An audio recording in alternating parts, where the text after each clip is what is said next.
जय हिंद। कैसे हैं आप? एक बार फिर आपके अपने चैनल गुरु गंगा में आपका हार्दिक स्वागत है। आज के वीडियो में हम लोग पर्वत और उसके प्रकारों के बारे में सीखेंगे।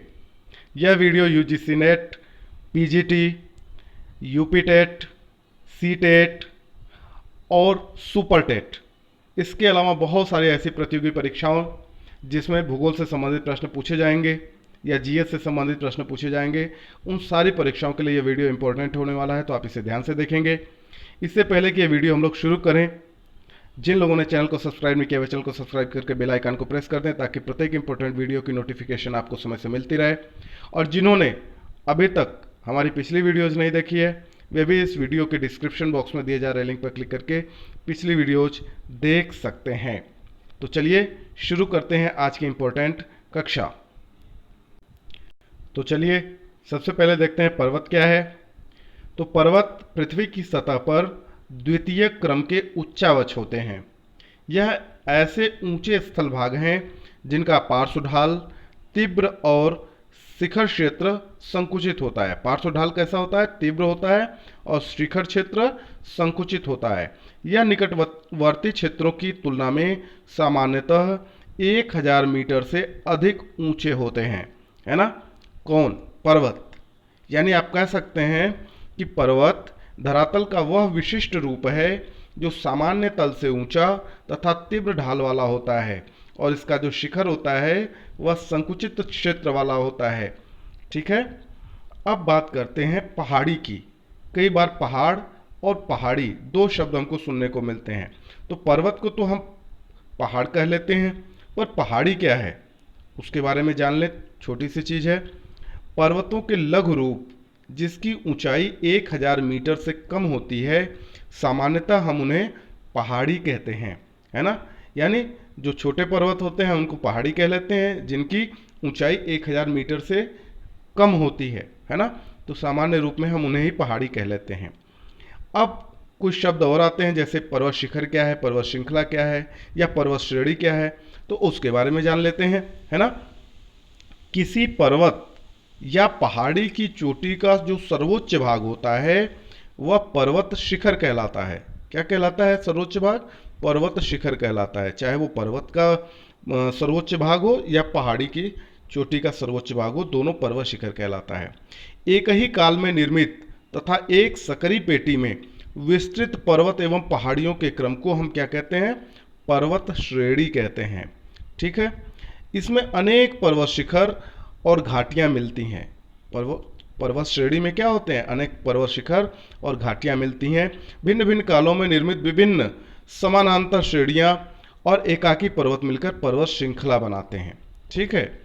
एक पर्वत समूह पर्वत तंत्रों का वह समूह होता है जिसमें कई युगों में निर्मित पर्वत और पहाड़ियां पाई जाती हैं। ठीक है।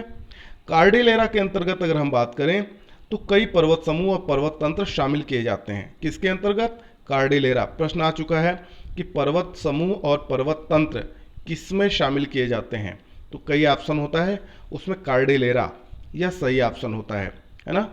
उत्तरी अमेरिका का जो प्रशांत तटीय पर्वतीय भाग है वह रॉकी श्रेणी, कार्डिलेरा इसका प्रमुख उदाहरण है। ठीक है। अब जान लेते हैं पर्वत कितने प्रकार के होते हैं। ऐसे सामान्यतः हम लोग देखते हैं कि पर्वत 4 प्रकार के होते हैं। अवरोधी अथवा ब्लॉक पर्वत, दूसरा है घर्षित अथवा अवशिष्ट पर्वत, तीसरा संचित पर्वत, चौथा अगर हम बात करें तो मोड़दार या वलित पर्वत, है ना। लेकिन अगर थोड़ा और डीप में जाएं तो 2 आधारों पर हम पर्वतों को डिवाइड कर सकते हैं, विभाजित कर सकते हैं। पहला संरचना या निर्माण के आधार पर और दूसरा पर्वत निर्माणकारी घटनाओं या आप कह लीजिए कि आयु के आधार पर, है ना। तो सबसे पहले देख लेते हैं संरचना या निर्माण के आधार पर पर्वतों को हम कितने भागों में बांट सकते हैं। पहला है अवशिष्ट पर्वत या घर्षित पर्वत, दूसरा है संग्रहित या ज्वालामुखी पर्वत, है ना। तीसरा है गुंबदाकार पर्वत, चौथा है मोड़दार या वलित पर्वत, है ना। और पांचवा है मिश्रित पर्वत या जटिल पर्वत, छठवां है अवरोधी या ब्लॉक पर्वत। तो 6 प्रकार से हम इनको डिवाइड कर सकते हैं। अब इन 6 के बारे में हम सीखते हैं। अवशिष्ट पर्वत क्या है उसके बारे में जानते हैं, है ना। यह मौलिक पर्वत नहीं होता। अवशिष्ट पर्वत क्या है? यह मौलिक पर्वत नहीं होता। अपर्दन की शक्तियों द्वारा जब प्रारंभिक पर्वत घर्षित हो जाते हैं तो घर्षित पर्वत या अवशिष्ट पर्वतों का निर्माण होता है। यानी अवशिष्ट पर्वत को ही हम क्या कहते हैं, घर्षित पर्वत भी कहते हैं। ध्यान दीजिएगा, भारत का जो विंध्याचल है, अरावली है, सतपुड़ा है, महादेव है, पश्चिमी घाट है, पूर्वी घाट है, पारसनाथ आदि, ये सब क्या है, घर्षित पर्वत या अवशिष्ट पर्वतों के उदाहरण है ना। इनका जो निर्माण होता है अवशिष्ट पर्वतों का, यह चट्टानों के अपर्दन से होता है। ठीक है, दूसरा जान लेते हैं, संग्रहित या ज्वालामुखी पर्वत क्या है। ज्वालामुखी के उद्गार से निस्सृत लावा, विखंडित पदार्थ तथा राखचूड़ आदि के क्रमबद्ध अथवा असंबद्ध एकत्रीकरण के फलस्वरूप इन पर्वतों का निर्माण होता है। किनका होता है, संग्रहित या संचित या ज्वालामुखी पर्वत का। ठीक है, एक्यूमुलेटेड माउंटेन का। ठीक है, इसीलिए इन्हें, चूंकि ये ज्वालामुखी के उद्गार से निकले हुए पदार्थों के द्वारा इनका निर्माण होता है, इसलिए इसे ज्वालामुखी पर्वत कहा जाता है। जापान का जो फ्यूजियामा है या इक्वेडोर है, इक्वेडोर का कोटोपैक्सी है, यह इसी पर्वत का उदाहरण है। बात समझ में आ गई होगी। पृथ्वी की सतह पर ज्वालामुखी का लावा, कंकड़, पत्थर, बालू तथा मिट्टी आदि के एक स्थान पर जमा होने से जिस पर्वत का निर्माण होता है उसे हम संचित पर्वत, संग्रहित पर्वत या ज्वालामुखी पर्वत कहते हैं, है ना। रेगिस्तान में बनने वाले जो बालू का स्तूप होते हैं वे भी संचित पर्वत के ही उदाहरण होते हैं। ठीक है, अब आगे चलते हैं, गुंबदाकार पर्वत के बारे में जान लेते हैं। ज्वालामुखी क्रिया एवं स्थल में उभार के कारण इनकी उत्पत्ति होती है। किसकी, गुंबदाकार पर्वत की, है ना। संयुक्त राज्य अमेरिका का जो सिंसिनाटी उभार है, ब्लैक हिल्स है और बिग हॉर्न है, यह इसी का उदाहरण है। ठीक है, चौथा देख लेते हैं, मोड़दार या वलित पर्वत किसे कहते हैं। ठीक है, यह संपीडनात्मक बलों द्वारा निर्मित पर्वत होते हैं। जब चट्टानों में पृथ्वी की आंतरिक बलों द्वारा मोड़ या वलन पड़ जाता है तो उसे मोड़दार पर्वत कहा जाता है ना। इसी को वलन पड़ने के कारण, चूंकि मोड़ पड़ता है, आंतरिक बलों द्वारा मोड़ या वलन पड़ता है, तो मोड़दार या वलित पर्वत दोनों कहा जाता है ना। या आप दूसरे रूप में अगर सुनना चाहें तो ये समझ लीजिए कि मोड़दार पर्वत का निर्माण पृथ्वी की आंतरिक शक्तियों, जिसको आप संपीड़न कह सकते हैं, संपीड़न के कारण पृथ्वी की सतह पर चट्टानों के मुड़ने से होता है ना। वलित पर्वत को ही लहरदार पर्वत भी कहा जाता है ना। वलित पर्वत जो होते हैं या मोड़दार पर्वत होते हैं, ये विश्व के सबसे ऊंचे और सर्वाधिक विस्तृत पर्वत होते हैं। ये पर्वत लहरदार होते हैं तथा इसमें अनेक अभिनतियां एवं अपनतियां पाई जाती हैं। ठीक है, अगली चीज ये जान लीजिए कि जो भारत का हिमालय है, रूस का यूराल है, उत्तर अमेरिका का रॉकी है, दक्षिण अमेरिका का एंडीज है, एटलस है ना, ये सब इसी पर्वत के उदाहरण है। जो भारत का अरावली पर्वत है, ये विश्व का सबसे पुराना वलित पर्वत माना जाता है। इस बात को ध्यान में रखिएगा।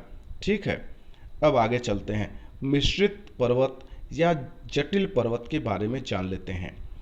जब किसी पर्वत में बनावट संबंधी अनेक जटिलताएं पाई जाती हैं तथा सामान्यतः चट्टानों के मिश्रित रूप पाए जाते हैं तो इस प्रकार के पर्वत का निर्माण होता है। जैसे यूएसए का सियरा नेवादा, है ना, एवं नाकोंडा श्रेणी इसके प्रमुख उदाहरण हैं। किसके, मिश्रित पर्वत के, या इसी को हम जटिल पर्वत भी कह लेते हैं। अब आगे चलते हैं, देखते हैं अवरोधी या ब्लॉक पर्वत किसे कहते हैं। इसका निर्माण तनाव या खिंचाव की शक्तियों द्वारा होता है। इनसे भ्रंश या दरारें बनती हैं जिससे धरातल का कुछ भाग धंस जाता है तथा कुछ भाग ऊपर उठ जाता है। दरारों के समीप के ऊंचे उठे जो भाग होते हैं वो ब्लॉक पर्वत कहलाते हैं। भ्रंशों के निर्माण से संबद्ध होने के कारण इसे भ्रंशोत्स पर्वत भी कहा जाता है। बहुत इंपॉर्टेंट आया है, ये पूछा जाता है, भ्रंशोत्स पर्वत किसे कहते हैं। तो ब्लॉक पर्वत अवरोधी तो हम लोग जानते हैं, लेकिन भ्रंशोत्स पर्वत किसे कहते हैं, तो इसी को कहा जाता है क्योंकि इसका निर्माण भ्रंशों के निर्माण से होता है ना। या आप दूसरे रूप में कह लीजिए कि ब्लॉक पर्वत का निर्माण तनाव अथवा खिंचाव की शक्तियों के कारण होता है। तनाव के कारण भ्रंश तथा दरारों का निर्माण होता है जिससे धरातल का कुछ भाग नीचे धंस जाता है, कुछ भाग ऊपर उठा हुआ प्रतीत होता है। जो ऊपर उठा हुआ भाग होता है उसको ब्लॉक पर्वत कह लेते हैं और जो बीच में धंसा हुआ भाग होता है उसको हम भ्रंश या घाटी, रिफ्ट घाटी कह लेते हैं, है ना। जो फ्रांस का वास्जेस पर्वत है, ब्लैक फॉरेस्ट है जर्मनी का, या साल्ट रेंज है पाकिस्तान का, ये ब्लैक पर्वत के ही उदाहरण हैं। कैलिफोर्निया का जो सिएरा नेवादा है, ये पर्वत विश्व का सबसे विस्तृत ब्लैक पर्वत है, ठीक है। संयुक्त राज्य अमेरिका का जो ऊटा प्रांत है, उसका वासाच रेंज इसका उदाहरण है। यूरोप में वास्जेस तथा ब्लैक फॉरेस्ट पर्वत ब्लैक पर्वत के प्रमुख उदाहरण हैं। इसके मध्य भाग के धसाव के कारण राइन भ्रंश घाटी का निर्माण होता है। किसका होता है? मध्य भाग के धसाव के कारण राइन भूभ्रंश घाटी का निर्माण होता है। इस बात को आप ध्यान से देख लीजिए। पाकिस्तान का जो साल्ट रेंज है, यह भी ब्लैक पर्वत का ही उदाहरण है ना। अब नेक्स्ट देख लेते हैं। नेक्स्ट है पर्वत निर्माणकारी घटनाओं के आधार पर पर्वत को कितने भागों में बांटा जाता है, या आयु के आधार पर पर्वत को कितने भागों में बांटा जाता है। यद्यपि जो सामान्य स्तर की परीक्षाएं होती हैं उसमें इसकी आवश्यकता नहीं होती, लेकिन जहाँ पर भूगोल से संबंधित डीपली नॉलेज की बात होगी, जैसे आप यूजीसी का पेपर दे रहे होंगे या पीजीटी का दे रहे हो या अलग किसी अन्य परीक्षाओं में दे रहे होंगे, तो वहाँ पर इसकी आवश्यकता पड़ती है। तो आप इसको जरूर ध्यान से देख लें। पर्वत निर्माणकारी घटनाओं या आयु के आधार पर 4 भागों में डिवाइड किया जाता है। कैलिडोनियन पर्वत, अल्पाइन पर्वत, हर्सिनियन पर्वत, और चौथा है प्री कैम्ब्रियन या कैम्ब्रियन युग के पूर्व के पर्वत, ठीक है। अब देख लेते हैं ये चारों क्या हैं। स्कॉटलैंड के प्राचीन पर्वत कैलिडोनिया के नाम पर इस युग के पर्वतों को हम कैलिडोनियम क्रम के पर्वत कहते हैं, ठीक ना। कैलिडोनियन पर्वतीकरण की जो क्रिया है वह पैलेओजोइक महाकल्प के विभिन्न युगों, विशेषकर सिल्यूरियन व डिवोनियन युगों में संपन्न हुई थी, है ना। ये समय की बात हो रही है। इस समय निर्मित पर्वतों में यूरोप में स्कॉटलैंड और आयरलैंड के जो पर्वत हैं, स्कैंडिनेवियन पर्वत, है ना, दक्षिण भारत के ब्राजीलाइट्स तथा भारत के विंध्याचल, महादेव और सतपुड़ा पर्वत, ये प्रमुख हैं। इनमें से अधिकतर पर्वत अब घर्षित या अवशिष्ट पर्वत के रूप में बचे हुए हैं, ठीक है। अब दूसरा जो दिया है अल्पाइन पर्वत, उसके बारे में जान लीजिए। हर्सिनियन पर्वतीकरण के पश्चात एक लंबा शांत काल रहा, जो मेसोजोइक महाकल्प के प्रायः अंत तक रहा। इस महाकल्प के अंतिम समय पर्वतीकरण की प्रक्रिया पुनः प्रारंभ हुई, परंतु अधिकतम पर्वत इसके बाद के सेनोजोइक महाकल्प यानी टर्शियरी युग जिसको आप कहते हैं, उसके विभिन्न युगों इयोसेन, ओलिगोसेन, मायोसेन व प्लायोसेन में भी निर्मित हो सके, है ना। अतः अल्पाइन पर्वतों को टर्शियरी पर्वत भी कहा जाता है। ध्यान दीजिएगा, पूछा जाता है टर्शियरी पर्वत किसे कहा जाता है, तो अल्पाइन पर्वत को ही टर्शियरी पर्वत भी कहा जाता है ना, क्योंकि टर्शियरी युग में बहुत सारे पर्वतों का निर्माण हुआ था। इस समय के पर्वतों को अल्काइम क्रम के पर्वत का नाम यूरोप के आल्पस पर्वत के नाम पर दिया जाता है। आल्पस से अल्पाइन पर्वत कहा जाता है ना। अल्पाइन पर्वतीकरण के फलस्वरूप प्रायः हर महाद्वीप में विस्तृत तथा उच्च मोड़दार पर्वतों का निर्माण हुआ है तथा कुछ प्राचीन पर्वतों का उत्थान भी हुआ है। उत्तरी अमेरिका में रॉकी पर्वत, दक्षिण अमेरिका में एंडीज पर्वत, यूरोप में अल्पाइन पर्वत क्रम जिसमें आप कह सकते हैं मुख्य रूप से Alps, Dinaric Alps, Carpathian, Pyrenees, Balkan Caucasus, Cantabrian, Apennine आदि, है ना। और अफ्रीका के एटलस पर्वत, एशिया में बात करें तो हिमालय और पामीर की गांठ से निकलने वाले नमी मोड़दार पर्वत जैसे जाग्रोस, एलबुर्ज, क्यूनलुन, काराकोरम आदि। म्यांमार का अराकानयोमा, पूर्वी एशिया के मोड़दार पर्वत, ऑस्ट्रेलिया का ग्रेट डिवाइडिंग रेंज आदि इसी युग के पर्वत हैं, है ना। अल्पाइन पर्वत अभी भी संतुलन की दृष्टि से अव्यवस्थित भूभाग हैं, क्योंकि यहाँ अभी भी उत्थान जारी है। कार्डिलेरा डी लॉस एंडीज, यह जो है ये विश्व की सबसे लंबी पर्वत श्रृंखला है। कौन? कार्डिलेरा डी लॉस एंडीज, है ना। यह विश्व की क्या है? सबसे लंबी पर्वत श्रृंखला है। उसके बाद क्रमशः रॉकी, हिमालय और ग्रेट डिवाइडिंग रेंज का स्थान आता है। हिमालय विश्व की सबसे ऊंची पर्वत श्रेणी है, आप जानते होंगे हिमालय विश्व की सबसे ऊंची पर्वत श्रेणी है और विश्व की सर्वोच्च जो पर्वत चोटी है एवरेस्ट, वो इसी श्रेणी में स्थित है। कहाँ पर? हिमालय की पर्वत श्रेणी में स्थित है, जिसको आप कहते हैं एवरेस्ट। ऊंचाई कितनी है? 8,848 मीटर, ठीक है ना। माउंट मैकिंले उत्तरी अमेरिका की सबसे ऊंची पर्वत चोटी है। काकेशस श्रेणी में स्थित एल्ब्रूस यूरोप की और माउंट ब्लैक आल्प्स पर्वत श्रेणी की सर्वोच्च चोटी है। तो ये छोटी छोटी चीज़ें हैं जो परीक्षाओं में पूछी जाती है, तो इसको भी आप ध्यान से देख लीजिए कि उत्तरी अमेरिका की सबसे ऊंची पर्वत चोटी क्या है, तो माउंट मैकिंले है।